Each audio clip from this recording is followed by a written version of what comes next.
Hello everyone, welcome to पढ़ाई times. आशा करता हूँ आप सभी बढ़िया होंगे। दोस्तों, आज जो है हम मध्यकालीन भारत पढ़ने वाले हैं। मध्यकालीन भारत में जो है हम मुगल काल जो है इस क्लास में करेंगे। मुगल काल से जो है 90% क्वेश्चन आपके एग्जाम में देखने को मिलता है, तो इसलिए जो है मुगल काल को मैं एक ऐसे कहानी की तरह आपको बताऊंगा जो कि आपके दिमाग में बिल्कुल छप जाने वाला है। ये वीडियो देखने के बाद आप जिंदगी में कभी भी जो है मुगल काल से क्वेश्चन जो है नहीं छोड़ेंगे। आपके सारे क्वेश्चन आसानी से बन जाने वाले हैं। तो चलिए आइए स्टार्ट करते हैं विदाउट वेस्टिंग टाइम। उससे पहले अगर आप चैनल पर नए हैं तो चैनल को सब्सक्राइब कर दीजिए, बेल आइकन जरूर दबाइए ताकि जैसे ही कोई भी वीडियो मैं अपलोड करूं आपको तुरंत उसका नोटिफिकेशन मिल जाए। और टेलीग्राम चैनल है पढ़ाई टाइम ऑफिशियल के नाम से, जिसका लिंक जो है मैंने डिस्क्रिप्शन में डाल दिया है, इसको आप ज्वाइन कर लीजिए। तो चलिए स्टार्ट करते हैं। तो सबसे पहले अगर हम मुगल साम्राज्य की बात करते हैं तो देखिए मुगल साम्राज्य की जो स्थापना हुई थी ये हुई थी 1526 में, और ये जो है 1857 तक था, यानी लगभग 300 से ज्यादा वर्षों तक इन्होंने शासन किया। अब पहले बैकग्राउंड समझते हैं, ठीक है। इस वीडियो को आपको पूरे ध्यान से सुनना है, उसके बाद जो है ऑटोमेटिक आपको सारी चीजें जो है लाइन बाय लाइन याद हो जाने वाली है, ठीक है। तो देखिए, जब लोदी वंश का अंतिम शासक इब्राहिम लोदी ने भारत देश के अंदर उत्पाद मचाकर रख दिया था, तब मेवाड़ के शासक राणा संगा ने बाबर को बुलाया। अफगानिस्तान से बाबर आता है और आकर वो क्या करता है, इब्राहिम लोदी से जो है लड़ाई करता है, जिसको हम पानीपत के प्रथम युद्ध के नाम से जानते हैं। और इब्राहिम लोदी को जो है पानीपत के प्रथम युद्ध में जो है हरा देता है बाबर, और फिर यहीं से जो है मुगल साम्राज्य की स्थापना शुरू होती है। ये है राणा संगा जी, जिन्होंने जो है बाबर को इनवाइट किया था भारत आने के लिए, और ये है इब्राहिम लोदी। तो बाबर को जो है बाबर आके इब्राहिम लोदी को हरा देता है, और हरा के जो है यहीं पे मुगल साम्राज्य की स्थापना कर देता है, ठीक है। तो यहाँ पे आपने बैकग्राउंड समझ लिया। अब चलिए एक एक करके मुगल साम्राज्य के जितने भी राजा हुए सबके बारे में हम डिस्कस करते हैं। तो सबसे पहले हम बात करते हैं बाबर की। तो बाबर की अगर टाइम पीरियड की बात करें तो ये स्टार्ट होता है 1526 से, और ये 1530 तक जो है भारत पे शासन करता है, ठीक है। अब अगर हम बात करते हैं बाबर के जन्म की, तो देखिए बाबर का जो जन्म हुआ था ये फरगाना घाटी के अंदर अंदीजान नामक शहर में हुआ था, जो अब कहाँ पे स्थित है, अभी जो वर्तमान में जो है उज्बेकिस्तान में है। और बाबर के पिता की बात करें तो इनके पिता का नाम था उमर शेख मिर्जा था। अब देखिए बाबर ने जो है अपने जीवन काल में कुछ प्रमुख युद्ध लड़े, जो कि आपके एग्जाम पॉइंट ऑफ व्यू से काफी इंपॉर्टेंट हो जाते हैं। आपके हर एक एग्जाम में ये क्वेश्चन देखने को मिलेंगे। तो आइए अब इंपॉर्टेंट युद्ध जो है हम डिस्कस कर लेते हैं। तो सबसे पहले इसने लड़ा था पानीपत का प्रथम युद्ध। ये हुआ कब था? तो ये हुआ था 21 अप्रैल 1526 ईस्वी को। ये किसके बीच लड़ा गया था? तो ये लड़ा गया था इब्राहिम लोदी और बाबर के बीच, जिसमें जो है बाबर विजयी रहा। उसके बाद दूसरा इसने खानवा का युद्ध लड़ा था। खानवा का युद्ध कब लड़ा था? तो इसने जो है 17 मार्च 1527 ईस्वी को खानवा का युद्ध लड़ा था। ये किसके बीच हुआ था? तो ये हुआ था राणा संगा एवं बाबर के बीच। इसमें भी बाबर विजयी रहा। यहाँ पे एक इंटरेस्टिंग पॉइंट निकल के आता है। देखिए, राणा संगा ने बाबर को इनवाइट किया कि भारत में आओ और इब्राहिम लोदी को हराओ।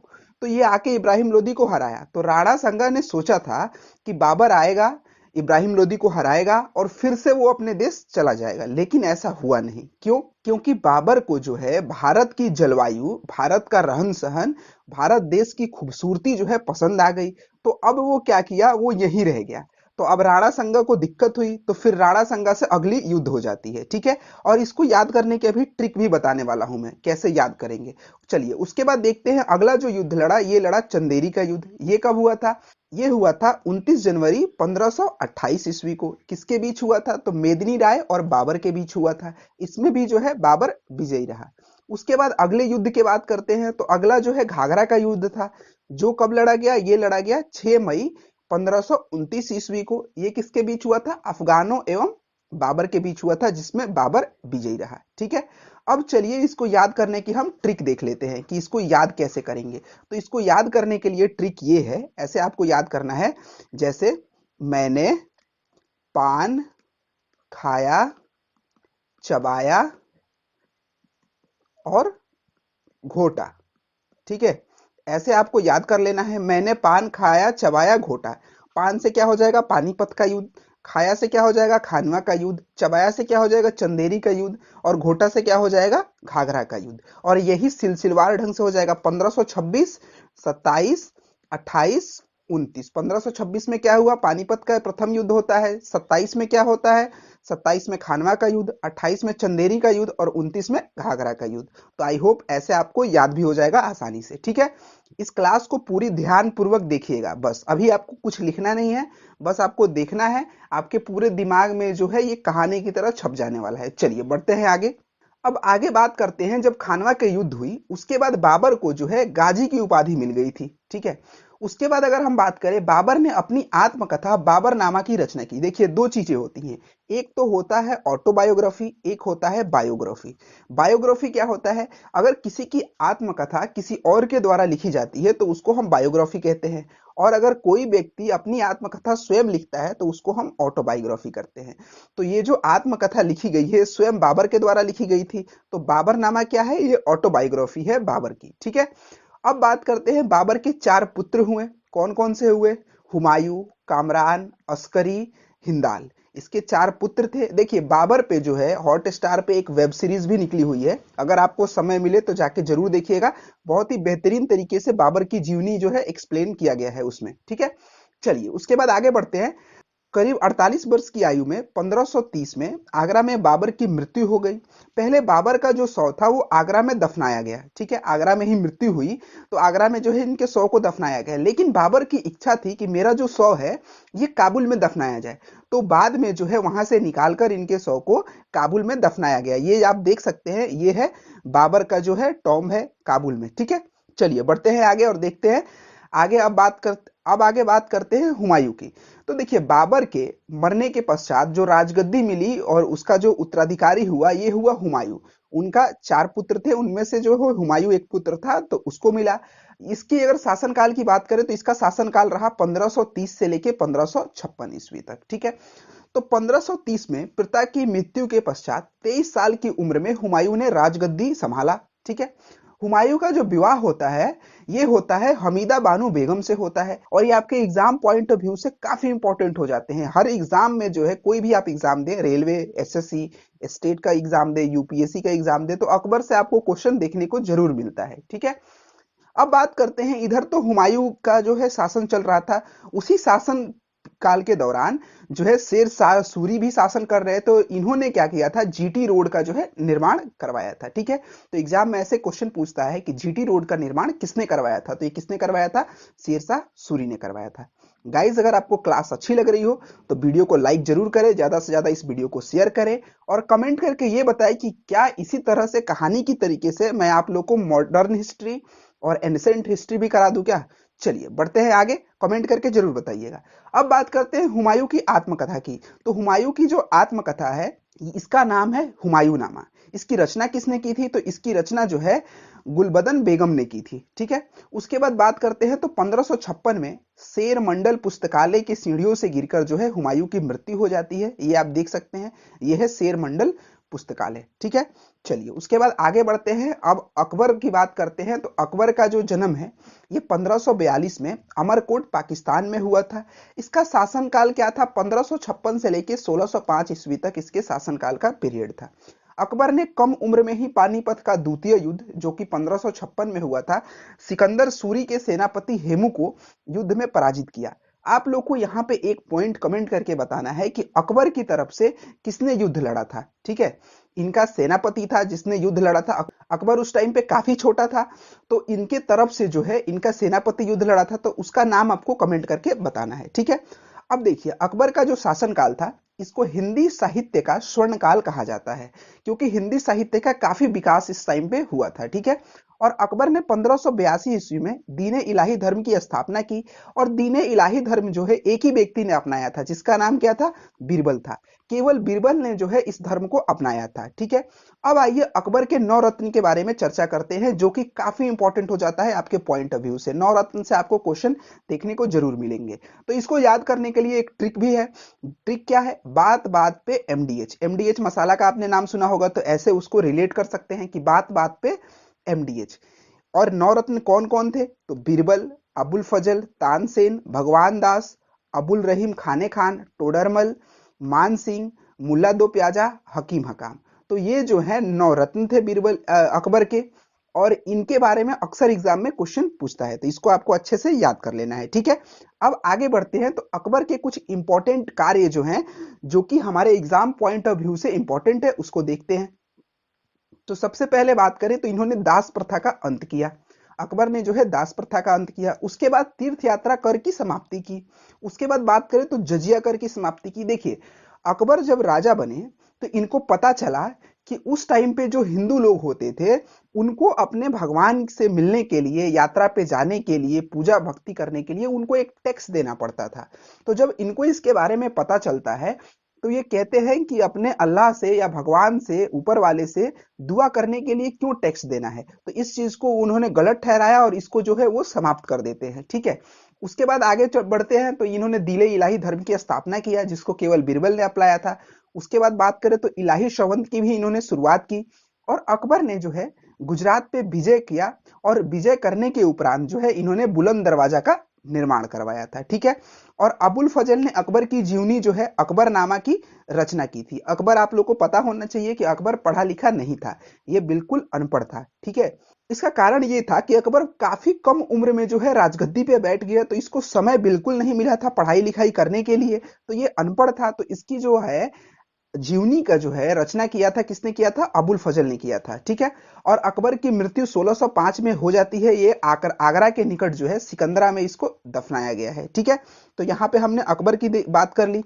अब आगे बढ़ते हैं। अकबर का जो पुत्र हुआ, जिसका नाम था सलीम, जिसको आप लोग जहांगीर के नाम से भी जानते हैं, 1605 ईस्वी में ये राजगद्दी पे बैठता है। और इसके पीरियड की बात करें तो 1605 से लेके 1627 ईस्वी तक इसके शासनकाल रहता है। ठीक है, उसके बाद जहांगीर के शासनकाल में जो है 4 यूरोपीय यात्री आए थे, जो कि काफी इंपॉर्टेंट है। कौन कौन से आए थे? तो आया था विलियम हॉकिंस, आया था विलियम फिंच, आया था सर टॉमस रो, आया था और एडवर्ड टेरी आया था। ठीक है, तो ये 4 जो है यूरोपीय यात्री आए थे, किसके काल में? जहांगीर के काल में आए थे। ठीक है, उसके बाद बात करें तो जहांगीर का जो विवाह होता है, ये होता है मेहरुनिसा से, जिसको नूरजहां के नाम से जो है फेमस है। उसके बाद बात करते हैं तो जहांगीर के जो समय काल है, इसको चित्रकला का स्वर्ण काल कहा जाता है, क्योंकि इसके समय काल में जो है चित्रकला जो है अपने चरम बिंदु पे थी, यानी कि बहुत ही उसका विकास हुआ, आगे गया। तो इसलिए जो है इसको चित्रकाल का स्वर्ण काल कहा जाता है। ठीक है, और जहांगीर के प्रमुख अगर चित्रकार की बात करें तो ये कौन थे? ये थे अबुल हसन। ठीक है, चलिए बढ़ते हैं आगे। अब आगे बात करते हैं शाहजहां के बारे में। तो शाहजहां का शासनकाल रहा 1627 से लेके 1657 ईस्वी तक। ठीक है, जहांगीर के बाद सिंहासन पर शाहजहां बैठा। शाहजहां की बेगम का नाम जो है अर्जुमंद बानो, यानी कि मुमताज था। तो आपको हर जगह देखने को मिलेगा लोग मुमताज कहते हैं, तो एग्जाम में पूछ भी देता है क्वेश्चन कि मुमताज का नाम क्या था। तो ये इनका नाम क्या था? अर्जुमंद बानो था। ठीक है, शाहजहां के शासनकाल को जो है स्थापत्य काल का स्वर्ण युग कहा जाता है। ठीक है, शाहजहां द्वारा बनाई गई कुछ प्रमुख इमारतें हैं, जो कि आज भी जो है, और जिसमें से जो है दुनिया के 7 अजूबों में से एक भी है। तो आइए इसके बारे में डिस्कस करते हैं। तो शाहजहां ने जो है दिल्ली का लाल किला का निर्माण करवाया था। दिल्ली का लाल किला, जहां से हमारे प्रधानमंत्री राष्ट्रपति झंडा फहराते हैं, उस लाल किले का निर्माण ही किसने करवाया था? शाहजहां ने करवाया था। उसके बाद बात करें ताजमहल, ताजमहल का निर्माण भी जो है शाहजहां ने करवाया था। उसके बाद बात करें मयूर सिंहासन, मयूर सिंहासन का भी निर्माण शाहजहां ने करवाया था। और दिल्ली का जमा मस्जिद है, इसका भी निर्माण शाहजहां ने करवाया था। अब एग्जाम में क्वेश्चन पूछ देते हैं कि वस्तुकार कौन थे ताजमहल के, मुख्य कलाकार इसके कौन थे? तो इसके कौन थे? अहमद लाहौरी। और मयूर सिंहासन की बात करें तो इसके कौन थे? ये थे बादल खां। ठीक है, चलिए उसके बाद आगे बढ़ते हैं। तो शाहजहां का जो उत्तराधिकारी बनने के लिए जो है दारा सिकोर और औरंगजेब के बीच जो है एक युद्ध हुआ था, जिसको हम धर्मट का युद्ध कहते हैं। देखिए, शाहजहां का बड़ा पुत्र था दारा सिकोह। ठीक है, तो शाहजहां चाहते थे कि दारा सिकोह जो है ये राजगद्दी पर बैठे, लेकिन औरंगजेब को जो है पसंद नहीं था। औरंगजेब गद्दी पे बैठना चाहता था, तो इसलिए इसने क्या किया? औरंगजेब ने विद्रोह छेड़ दिया। तो उस समय पे है धर्मट का युद्ध हुआ। ये एग्जाम में क्वेश्चन पूछता है कि दारा सिकोह और औरंगजेब के बीच जो युद्ध हुआ था उसका क्या नाम है? तो वो है धर्मट का युद्ध। ठीक है, औरंगजेब क्या किया? औरंगजेब ने शाहजहां को बंदी बना लिया, और आगरा के बंदी गृह में ही 74 साल की उम्र में जो है शाहजहां की मृत्यु हो जाती है। ठीक है, चलिए बढ़ते हैं आगे, देखते हैं आगे। अब बात करते हैं औरंगजेब की। तो औरंगजेब का शासनकाल शुरू होता है 1658 से और चलता है 1707 ईस्वी तक। औरंगजेब ने शाहजहां को बंदी बनाने के बाद स्वयं को बादशाह घोषित कर दिया। औरंगजेब ने जो है कई हिंदू मंदिरों को तोड़ने का आदेश दे दिया, जिसमें से कौन कौन से प्रमुख मंदिर हैं? गुजरात का सोमनाथ मंदिर, इसको तोड़ने का आदेश दे दिया था। उसके बाद बात करें काशी का विश्वनाथ मंदिर जो कि बनारस में है, इसको तोड़ने का आदेश दे दिया। और मथुरा का केशव राय मंदिर, तो इन सारे मंदिरों को जो है तोड़ने का औरंगजेब ने आदेश दे दिया था। तो एग्जाम में क्वेश्चन पूछा जाता है कि वह कौन सा मुगल शासक था जिसने मंदिरों को तोड़ने का आदेश दिया था। एक तरफ तो आपने अकबर के बारे में देखा कि जो ये चाहता था कि वो चाहे किसी भी धर्म के व्यक्ति हो, वो अपने भगवान से भक्ति कर सकते हैं, पूजा याचना कर सकते हैं, टैक्स था उसको भी हटा दिया। और एक दूसरी तरफ आप देखेंगे औरंगजेब, ये औरंगजेब ने क्या किया, सारे मंदिरों को तोड़ने का आदेश दे दिया। और इसने क्या किया, पूरे मुगल वंश में सबसे ज्यादा टैक्स वसूला इसी ने, ठीक है। और इसने जो है पुनः जजिया कर को लगा दिया, यानी कि जो टैक्स अकबर ने हटाया था, ठीक है, कि कोई भी अगर व्यक्ति है वो अपने धर्म के लिए जो है टैक्स नहीं देगा मानने के लिए, उसको जो है औरंगजेब ने दोबारा से लगा दिया। उसके बाद इसको जो है आलमगीर और जिंदा पीर कहकर पुकारा करते थे। इसको जो है ये उपाधि मिली थी आलमगीर और जिंदा पीर की। तो एग्जाम में क्वेश्चन ऐसे पूछता है कि आलमगीर के नाम से कौन मुगल शासक फेमस है, तो उसका आपको ऑप्शन क्या हो जाएगा, वो हो जाएगा औरंगजेब। समझ गए। उसके बाद बात करते हैं, तो औरंगजेब के शासनकाल में सर्वाधिक हिंदू सेनापति थे, ठीक है। और औरंगजेब की 1707 ईस्वी में मृत्यु हो जाती है और इसको जो है खुलदाबाद, जो कि अब रोजा है, में दफनाया गया। रोजा कहां पे है, यूपी में है, उत्तर प्रदेश में है, ठीक है। चलिए अब बढ़ते हैं आगे। अब जितने भी मुगल सम्राट थे उनका नाम याद करने के लिए एक ट्रिक है। उस ट्रिक को आप देखिए, क्या ट्रिक है, तो ट्रिक है भाजी सब्जी फोर माँ साहब। भाजी क्या होता है, जो साग बनता है, सरसों दी साग जो होती है, उसको हमारे भाषा में भाजी कहा जाता है, ठीक है। तो आप उसको ऐसे याद कर सकते हैं, भाजी सब्जी फोर माँ साहब, इसको ऐसे याद कर सकते हैं। अब देखिए बी से क्या हो जाएगा, बी से हो जाएगा बाबर, एच से क्या हो जाएगा, एच से हुमायूं, ए से अकबर, जी से जहांगीर। तो भाजी से ये हो गया। सब्जी, सब्जी से क्या हो जाएगा, शाहजहां, औरंगजेब, बहादुर शाह, जहांदार शाह। उसके बाद याद करेंगे फोर, फोर से क्या हो जाएगा, फरकुशियर। और माँ से क्या हो जाएगा, मोहम्मद शाह, अहमद शाह, आलमगीर। उसके बाद शाह, साहब से क्या हो जाएगा, साहब से क्या हो जाएगा, शाह आलम द्वितीय, अकबर द्वितीय और बहादुर शाह जफर। तो हमने जितने भी मुगल साम्राज्य थे सारे को कवर कर लिया इस वीडियो में हमने, ठीक है। तो आई होप आपको जो है क्लास अच्छी लगी। क्लास अच्छी लगी तो वीडियो को लाइक करिए, ज्यादा से ज्यादा इस वीडियो को शेयर करिए। चैनल पे नए हैं तो चैनल को सब्सक्राइब कर लिए और टेलीग्राम जरूर ज्वाइन करिए, क्योंकि कोई भी अपडेट आता है तो सबसे पहले मैं टेलीग्राम पे शेयर करता हूं, ठीक है। तब तक के लिए आप लोग खुश रहिए, मुस्कुराते रहिए, and see you in the next video.